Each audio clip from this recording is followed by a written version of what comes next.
વિરોધમાં છીએ એટલે આ ઝંડા ગાઢો નહીં, રૂપાલાની ટિકિટ પાછી નથી ખેંચીને એટલે ક્ષત્રિયો અત્યારે ભાજપની વિરોધમાં છે.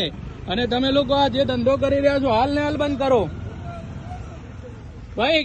અત્યારે પ્રિયંકા ગાંધીજી ગયા, હજી તો અડધો કલાક થયો ને અત્યારે ઝંડા કઢાય? હજી ચૂંટણી પૂરી થઈ ગઈ છે, કેમ ઝંડા કાઢવામાં આવે છે? કોઈ બોલવા વાળું નથી એટલે ને.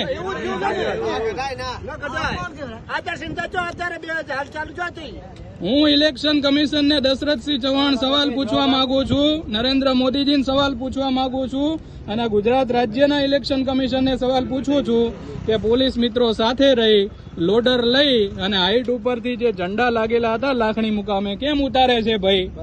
અત્યારે ક્ષત્રિય સમાજ બધો રૂપાલાના વિરોધમાં છે અને એટલા માટે આ લોકોને એવું છે કે કોંગ્રેસ ક્યાંક જીતે છે, ગેનીબેન જીતે છે, હાર ભારી ગયા છે. બોલો બનાસની બેન, બનાસની બેન. એટલે અત્યારે આ ખોટી વાતો કરવાની, ઝંડા ઉતારવાનો સમય નથી. કઈ સરકારે આદેશ આપ્યો છે તાત્કાલિક ઝંડા ઉતારવાનો? ફરિયાદ મળે છે, બરોબર? અમે એટલા માટે ફરિયાદ મળી. ચલો મારી ફરિયાદ પેલી સાહેબ આપજો, મારી વાત સાંભળજો. પોલીસ મિત્રોનું અને આપનું પહેલા સન્માન કરું છું. મને આપ લોકોથી વાંધો નથી, વાંધો એનાથી છે કે લોકશાહી અને લોકતંત્રમાં ભાજપ, કોંગ્રેસ, આમ આદમી પાર્ટી બધાને ઝંડા લગાવવાનો અધિકાર છે. 7 તારીખે ચૂંટણી હોય ને એટલે 5 તારીખે હાજે ઝંડા ઉતરે. આજ કઈ તારીખ છે ભાઈ? 4 તારીખે ઝંડા ઉતરે. અરે પરમિશન ની મારા ભેગા આવો, મોદીનો ફોટો લાગેલો ઉતારો. ફોટો ઉતારો.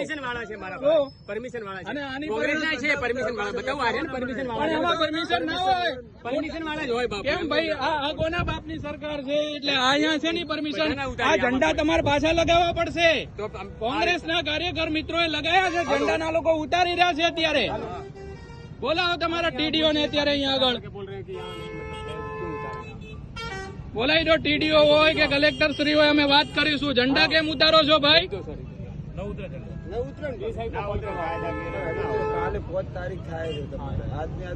તમારે ઝંડા ઉતારવા હોય તો તમે અમને લેખિતમાં. કાલના હેરાન કરે છે, 3 વાર લોટર લઈને આયા. કાલે પાછા મળ્યા, કાલ સોજી પાછા મળ્યા, બપોરે મળ્યા. કાલે તો પ્રિયંકા આવી જ નથી. પ્રિયંકા તો હાર બારેલી ભાજપ સરકાર દમન કરે છે, અમુક પોલીસના મિત્રોને આગળ લાવે છે. પોલીસ મિત્રોનું આ કામ નથી ઝંડા ઉતારવાનું. વ્યક્તિના ઈશારે જ કોમ થાય છે. અને કોણ વ્યક્તિ છે મને ખબર છે.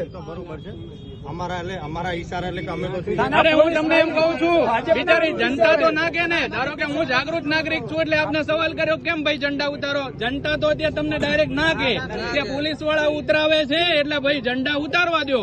પણ લોકતંત્રમાં અધિકાર છે કોંગ્રેસને ઝંડા લગાવવાનો, આમ આદમી પાર્ટીને છે ને ભાજપનો છે.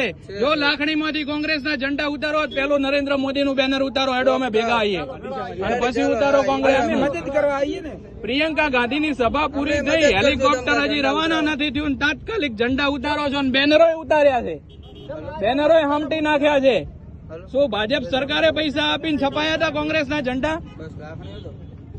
બોલાવો ટીડીઓ ને, કલેક્ટર ને, બધાને.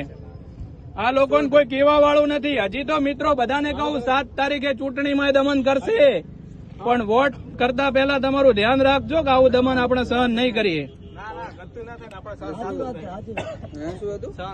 કેમ ભાઈ? ઝંડા કોંગ્રેસના સન્નિષ્ઠ કાર્યકર મિત્રોએ કેટલી મહેનત થી લગાયા હશે. હમણાં બીજેપી નો ઝંડો કોઈ ઉતારશે, ઉતારવા દેશો તમે? હાલો ઉતારો કોંગ્રેસના કાર્યકરો ઝંડો. હમણાં એ જ પોલીસ વાળા દંડા લઈને પાછળ પડશે. અને જેમ કોંગ્રેસના ઝંડા ઉતારો.